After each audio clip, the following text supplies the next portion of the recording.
Pagpalang araw po kaibigan, Ito po ang inyong kaibigan kay Jesus, Brother Manny Bautista, Na bumabati sa inyo ng kapagpalang araw. Tayo po ay maghaharal ng Ebanghelyo o Biblical Teaching. Ang salita ng Diyos, Biblia.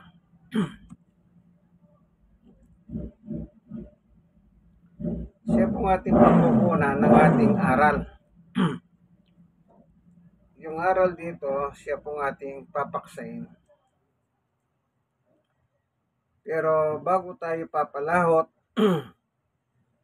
sa pag-aaral, tayo muna ay dudulog sa isang panalangin.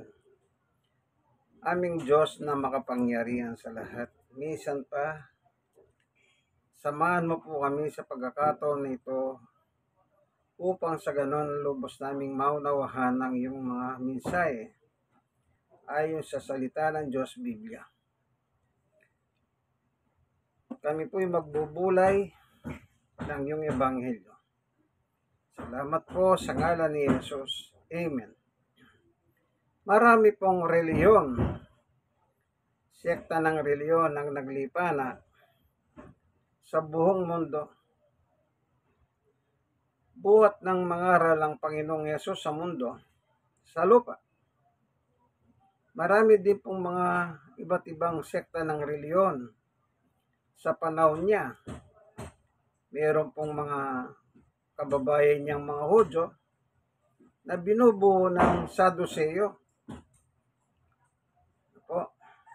Eskriba, mga Pariseo, magagaling din po sila sa mga kasulatan. Pero pagdating kay Jesus, hindi po sila uubra. Kasi po, si Jesus anak ng Diyos. At ang mga Hudyong kababayan ni Jesus, kailanman hindi sila naniniwala kay Jesus. Kaya yung nagsabi pong ipako sa cross si Jesus ay mismong kanyang kababayan. Na kababayan niyang hindi naniniwala kay Jesus. Kahit anong paliwanag ni Jesus sa loob ng 3 taon, siya po'y nangaral dito sa mundong ito. Talagang hindi po nila matanggap si Jesus. Lalo na kapag sinasabi niya, aking Ama ang Diyos. Kasi sa paniwala nila, kapag sinabi mong ang Diyos ay Ama mo, gaya ka rin ng Diyos. Diyos ka rin. Yun po ang hindi nila ma-accept sa kanilang buhay. Kaya doon sila nagagalit kay Jesus. Kaya sinasabi kay Jesus, inahalipin ka ng demonyo, Beelzebub. Talagang ganun po, Dahil kinapos po sila ng paniwala noon ng pananampalataya. Kaya marami silang mga distract ginawa kay Jesus. Tinatanong si Jesus, nagpapaliwanag naman si Jesus. Pero patuloy silang hindi naniniwala. Ano po? Purihin ng Panginoon. Ayan, bubuklat po tayo ng talata.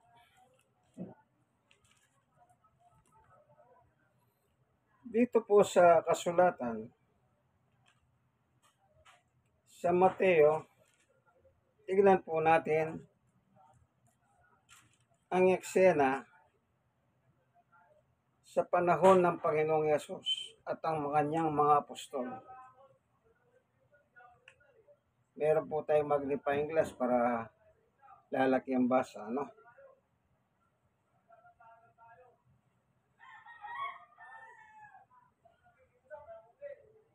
Ito.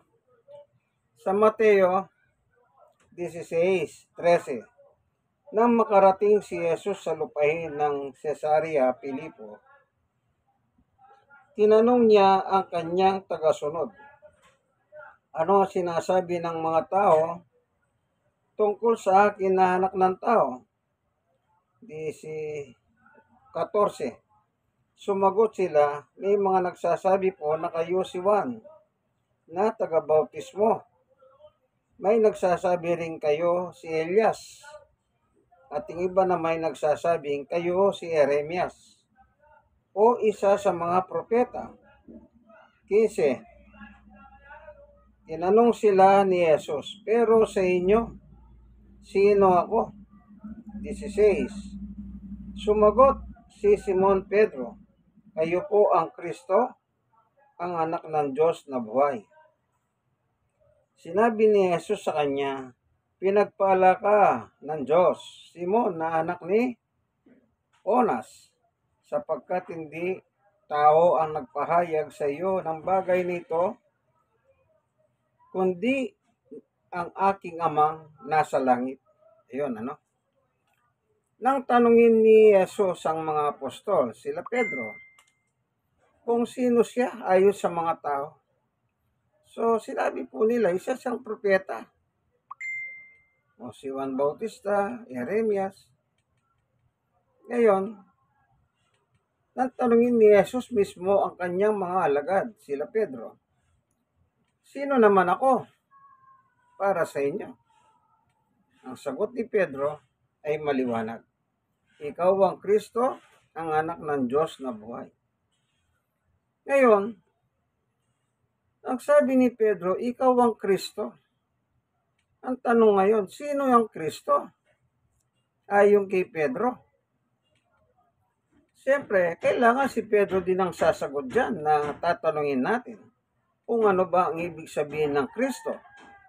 O pwede mong sabihin, Apostol Pedro, anong ibig mong sabihin na si Jesus ang Kristo? Kasi siya po nagsalita eh. Tignan natin ang sagot ni Pedro.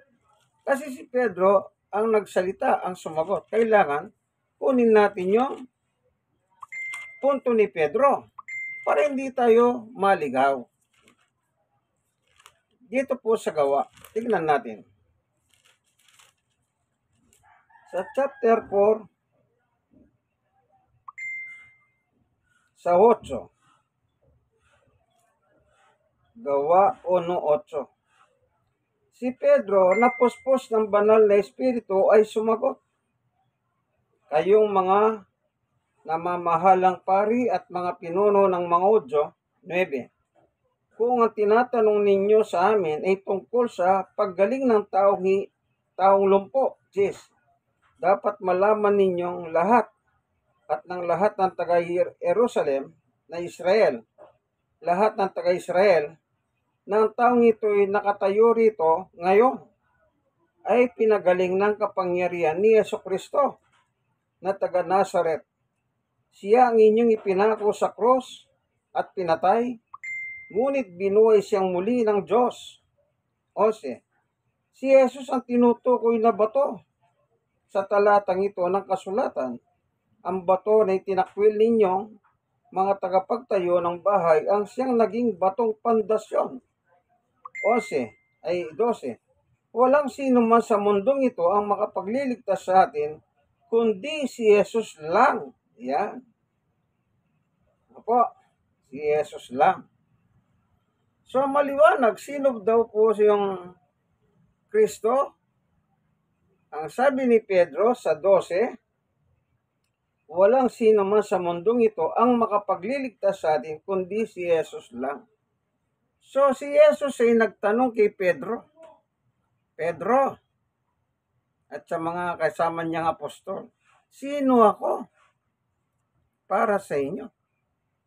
Ang sagot ni Pedro, okay, tingnan natin yung sagot ni Pedro.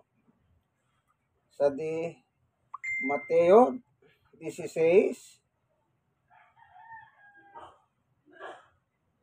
anong sagot ni Pedro? Tinanong sila ni Jesus, pero sa inyo, sino ako? Sumagot si Simon Pedro, kayo po ang Kristo, ang anak ng Diyos na buhay. Dito nalaman natin kung sino ang Kristo. Ang Kristo po pala ay, ano daw ang Kristo? Walang sino man sa mundong ito ang makapagliligtas sa atin, kundi si Jesus lang. Ibig sabihin po pala ng Kristo, tagapagligtas. Amen. Hindi po tayo nag-elaborate ng kung ano-ano. Hindi tayo nag-imbento, hindi tayo nagdagdag. Binasa natin, ano? Ano daw po ang Kristo? Siya ang tagapagligtas. Amen. Tignan naman natin sa sa libro ng 1. Ano naman ang sabi ni Juan? Sa 1:3, ganito naman po ang nakasulat. Sa 17. Okay? Mula sa 16. Sapagkat ganito ang pag-ibig ng Diyos sa mga tao sa sanlibutan, ibinigay niya ang kanyang kaisa-isang anak upang sino man sumampalataya sa kanya ay hindi mapahamak kundi magkaroon ng buhay na walang hanggan. 17. Sapagkat hindi isinugo ng Diyos ang kanyang anak dito sa mundo upang hatulan ng parusa ang mga tao, kundi upang iligtas sila. Ano po? Ano daw po? Isinugo si Jesus dito sa mundo, hindi upang parusahan ng mga tao, kundi upang iligtas sila. Maliwanag po, maging ang sulat ni Juan. Sino si Jesus? Sino ang Kristo? Siya po yung tagapagligtas. Ang role niya po, magligtas. Purihin ang Panginoon. Ano po? Alam niyo po, kailangan, eto lang kaya ko nasabi sa iyo, maraming naglipa ng reliyon o sekta ng reliyon sa mundong ito. Sabi ko nga po kanina, sa panahon ni Jesus nga, may mga reliyon na. May mga grupo ng Pariseo, Saduseo, Eskriba. Lahat yan po may kinaanibang sariling reliyon. At ang totoo niyan, yung mga yan, hindi pare-pareho ang kanilang paniwala. Pero kapag tinutuligsa nila si Jesus, magkakabarkada yan, magkakampi. Ano po? Kapag tinutuligsa na nila si Jesus sa kanyang panahon, sila po ay magkakasama. Pero magkakaiba po ang paniwala niyan. Iba po yung paniwala ng Saduseo, iba po yung paniwala ng mga Eskriba. Kanya-kanya din silang reliyon eh. Pero kapag si Jesus po ang kanilang dinidibate, magkakadikit po sila. Magkakasangga, magkakatabarkat, ika nga po, Pero dahil si Jesus, anak ng Diyos na buhay, hindi sila lulusot sa kanya. Siyempre, anak ng Diyos yun eh. Taglay niyang lahat ng kapangyarihan ng kanyang ama. Ano po, doon sila hindi umuubra. Kaya doon dumating ang panahon, sila rin po nagsabing ipako si Jesus sa krus. Hanggang iniabla nila sa korte, at yun nga po ang kasaysayan, pinako si Jesus at namatay. Ano po? Pero hindi siya namatay. Kasi po yung laman ang namatay, yung physical. Dahil wala pong katawan si Jesus, binigyan siya ng katawan ng Diyos para siya po ang tumubos ng kasalanan natin. Ano? Ngayon, marami pong reliyon ngayon. Yung mga pangalan ng reliyon na nakabandera pa sa kanilang mga simbahan. Ano po? Iba-ibang mga reliyon, nakabandera ang pangalan. Meron pong Iglesia ng Diyos. Nasa karatula nila. Iglesia ni Cristo, nandun sa karatula nila. Iglesia ng Buhay na Diyos, nandun sa karatula nila. Iba-iba. Yung iba po, ang karatula nila, wala namang pangalan si Jesus. Ano po? Wala. Kaya naglipa na ako nga po sa panahon natin, mas lalong naglipa na talaga. Pero, meron po talagang reliyon na hanggang ngayon, kung paano yung paniwala ng mga Hudyo noon, ganon din po ang paniwala nila hanggang ngayon. Yung Hudyo, yung Pilipino. Pero magtataka ka, yung paniwala ng mga Hudyo, paniwala din ng mga Pilipino ngayon. Halimbawa, O nakita nyo, Iglesia ni Cristo. Anong paniwala ng Iglesia ni Cristo na itinatag o itinayo ni Yumang Felix Manalo Isagon or Felix Isagon Manalo? Ang totoong apelyido ni Felix Manalo ay Isagon, yung Manalo sa kanyang ina. Anong paniwala nila? Si Jesus hindi Diyos, kundi tao.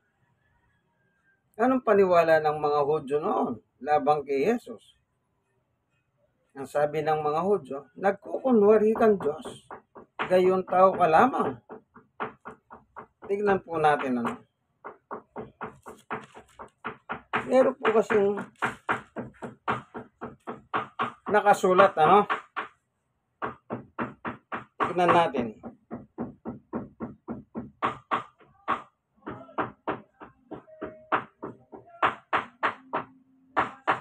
Juan 10:31.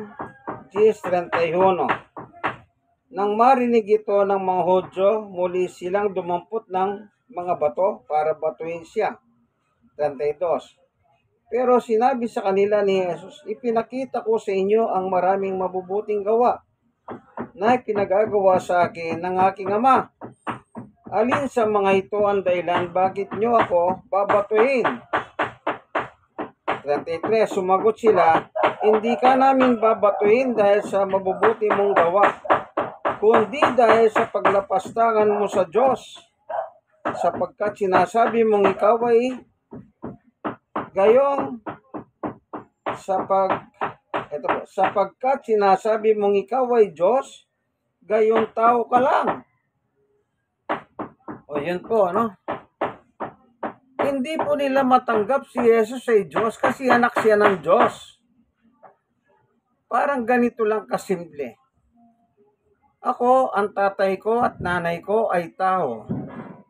At nung sila po ay magkaroon ng pagtatalik, ako po ang naging bunga. Tao rin. Ikaw na nakikinig, ikaw na nanonood ng bidyong ito, kaibigan. Ang tatay mo, nanay mo, tao. Ang bunga, ikaw nga yan, tao ka rin. Kaya si Jesus noon, ito, basahin ko muli ang sinabi ni Jesus, ano? 1:31, 1:10:31. Nang marinig ito ng mga Hudyo, kasi meron sinabi rito ito sa 29. Ibinigay sila sa akin ng Ama, higit na makapangyarihan sa lahat. Walang makakahagaw sa kanila mula sa kamay ng aking Ama. Ako at ang Ama ay isa. 31. Nang marinig ito ng mga Hudyo, muli silang dumampot ng mga bato para batuhin siya. 33. Pero sinabi sa kanila ni Jesus, ipinakita ko sa inyo ang maraming mabubuting gawa na ipinagagawa sa akin ng Ama. Yun ang ayaw nila. Na yung Ama, inaangkin niyang Ama. Ang tinutukoy pong Ama, walang iba kundi ang Panginoon Diyos. Ano? Ipinakita ko sa inyo ang maraming mabubuting gawa na ipinagagawa sa akin ng Ama. Alin sa mga ito ang dahilan, bakit ninyo ako babatuhin? 33. Sumagot sila, hindi ka namin babatuhin dahil sa mabubuti mong gawa, kundi dahil sa paglapastangan mo sa Diyos, sapagkat sinasabi mong ikaw ay Diyos, gayong tao ka lang. Ayon. Yun ang hindi nila matanggap. Yung mga kababayan niyang mga Hudyo. Kaya siya babatuhin. Sa kanila po talagang isang lapastangan ang ginawa ni Jesus. Pero hindi po lapastangan si Jesus. Totoo yun. Balikan natin si San Pedro. Anong sabi ni San Pedro? Nang magtanong na muli si Jesus sa kanila, para sa inyo, sino ako? Balikan natin nga. Sa Mateo 16:15, tinanong sila ni Jesus, pero sa inyo, sino ako? 16, sumagot si Simon Pedro, kayo po ang Kristo, ang anak ng Diyos na buhay. 17, sinabi ni Jesus sa kanya, pinagpala ka, Simon, na anak ni Jonas, sapagkat hindi tawang nagpahayag sa iyo ng mga bagay nito, kundi ang aking amang nasa langit. Pinakita ni Jesus ang kanyang ama ay hindi tao. Kung ang ama ni Jesus hindi tao, si Jesus hindi po tao. Mag-ama sila, kaya sinasabi niya, ang aking ama. Doon sa 1:31 na binasa ko po kanina lang. Yung pagsasalita ni Jesus, pagtatanong ni Jesus kina Pedro, sinong nagsabi sa kanya? Ang aking ama na nasa langit. So maliwanag po, ang kanyang ama ay tagalangit. Ngayon, si Jesus ba ay tagalupa o tagalangit? Tagalangit din po si Jesus. Isinugo lang dito sa lupa. Kung tagalupa na si Jesus, isusugo mo pa ba sa lupa? Hindi po. Tagalangit siya na isinugo sa lupa. Kaya maliwanag lamang na yung sinabi sa Biblia, tama po yun. Pero ang mali lang doon, yung mga paniwala ng mga Hudyo na mismong mga kababayan ni Jesus sa kanyang panahon. At ganun din po yung sinasabi ng Iglesia ni Cristo na itinatago, itinayo, ipinarehistro ni Yumaong Felix Manalo Isagon. Kasi isagon siya sa kanyang tatay. Pero ginagamit niya Manalo. Ano po? Doon pala meron ng konting kalituan, no? Ba't ginagamit niya yung apelyido ng ina? Ibig bang sabihin, ang tatay at nanay ni Felix Yumao ay hindi kasal? Kasi po, pag hindi kasal lang yung magulang, pwede mong gamitin apelyido, yung apelyido ng yung ina. Lalo na ngayon, nasa ating family code. Ang gagamitin mong apelyido ay ang apelyido ng yung nanay. Ibig bang sabihin, hindi kasal? Ibig sabihin, nagsasama silang hindi kasal? Yung magulang ni Yumaong Felix? Ngayon na po ang balang magsuri doon. Basta kung ano lang niya sa Biblia. So, ang paniwala ni Felix Manalo na Yumao, ganon din sa mga Hudyo sa panahon ni Jesus. Anong sabi ng mga Hudyo? Tao ka lang. Sa ganon din po kay Yumao Felix Manalo, tao lang si Jesus, hindi Diyos. Kaya po yung mga tao nagsasabing si Jesus ay hindi Diyos, alam niyo po ba ano sinabi ni Jesus? Ito po sabi ni Jesus sa 1:8:44, ang dyablo ang inyong ama. At kung ano ang gusto niya, iyon ang ginagawa ninyo. Siya isang mamamatay tao mula pa sa simula at ayaw niya sa katotohanan. Yung katotohanan po, salita ng Diyos.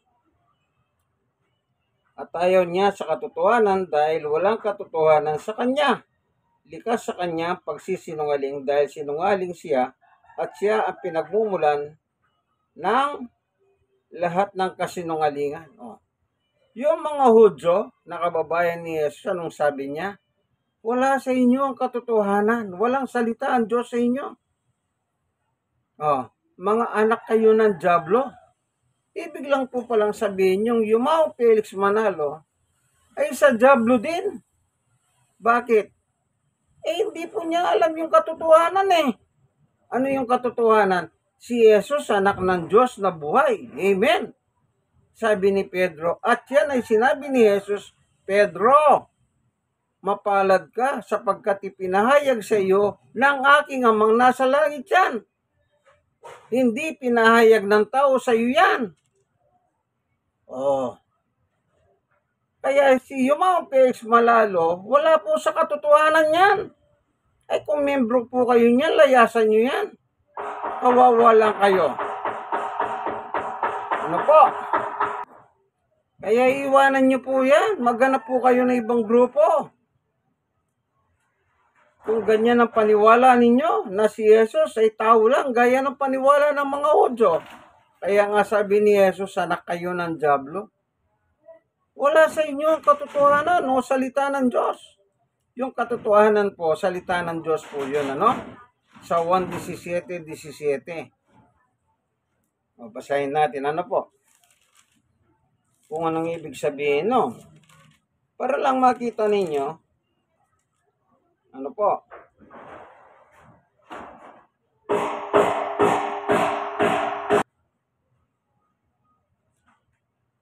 Juan 17:17. Ibukod mo sila upang maging sa iyo sa pamamagitan ng katotohanan. Ang salita mo ay katotohanan. Maliwanag po yun, ano? Ang salita ng Diyos ay katotohanan. Yun ay wala sa kanila kasi hindi sila naniniwala sa dalang aral ni Jesus. Ganon din po si Yumao Felix Manalo. Yang wala yung katotohanan sa kanila. Isa lang po sila, no? Hindi ko po sila pinupuntirya. Kumbaga nag-aaral lang tayo.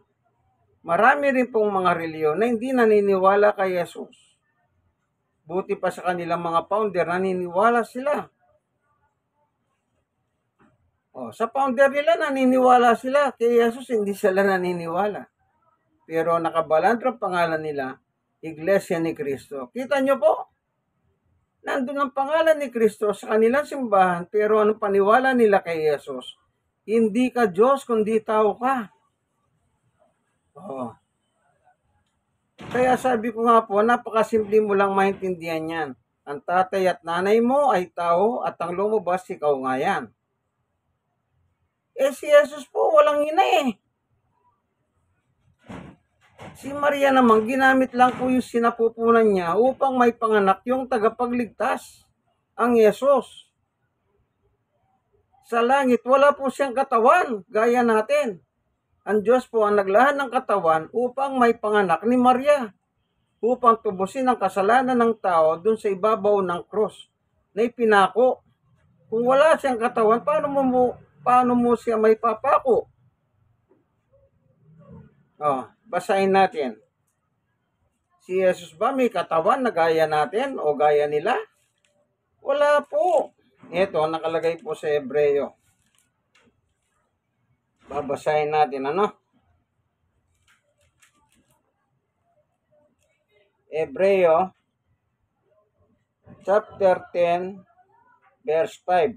Kaya nga, nang dumating si Jesus dito sa mundo, sinabi niya sa kanyang ama, hindi mo nagustuhan ng mga handog at kaloob ng mga tao.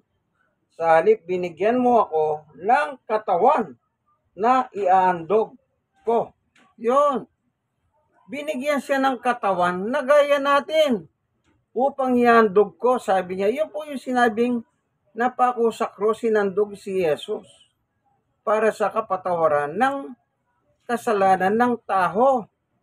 Di ba binasa natin yung 3:17? Hindi naparito si Jesus, kundi naparito si Jesus hindi para parusahan ng tao, kundi iligtas sa pamamagitan niya.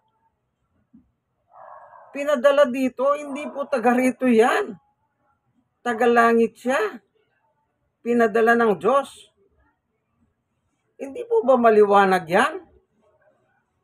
Pagkatapos ipagpipilitan mo si Jesus hindi Diyos, sino niloloko mo? Ang sarili mo niloloko mo. Kasi naniwala ka sa founder ng iyong reliyon. Hindi ka naniniwala kay Jesus. Hindi ka naniniwala sa mga apostol ni Jesus sa Biblia. Mas mahalaga pa yung founder ninyo eh. Sige, manatili kang maniwala sa founder ninyo. Pagdating ng araw, anong sabi ni Jesus sa mga Hudyong hindi naniniwala sa kanya? Mga anak kayo ng demonyo. Saan ba papunta ang demonyo? Mateo 25. O, saan itatapon ng demonyo o si Satanas? Pag demonyo po, alagad ni Satanas. Tingnan natin sa Mateo 25:41.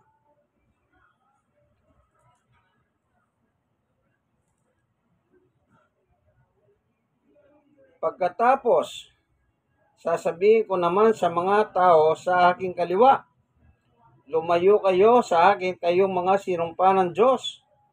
Doon kayo sa walang katapusang apoy na inihanda para sa dyablo at sa kanyang mga kampon. O, kita nyo po. Mateo 25:41. Yung mga hindi naniniwala kay Jesus, saan sila dadalhin ni Jesus? Walang hanggang apoy na inihanda para sa kay Satanas at sa kanyang mga, basahin natin muli, ano? Pagkatapos, sasabihin ko naman sa mga tao sa aking kaliwa, lumayo kayo sa akin, kayong mga isinumpa ng Diyos. Doon kayo sa walang katapusang apoy na inihanda para sa dyablo at sa kanyang mga kampon. O, sama-sama sila sa walang katapusang apoy. Everlasting impyerno po yan. Doon sila ilalagay ni Jesus. Bakit po? Hindi sila naniwala kay Jesus eh. Mas gusto pa nilang maniwala sa kanilang mga founder ng reliyon nila. Kaya tandaan nyo po, ano, kaibigan. Ingat lang po kayo, ano, sa inyong mga pagsali sa iba't ibang pangkati ng reliyon. Tandaan nyo po yan. Kapag ang paniwala ninyo, si Jesus hindi Diyos, ay malaking kasalanan po yan. Sapagkat ang Biblia po, si Jesus ay anak ng Diyos na buhay. Anong sabi ni Jesus? Ipinahayag ito sa iyo, Simon Pedro, ng aking Ama na nasa langit. Ang Diyos po pala nagpahayag. Ano?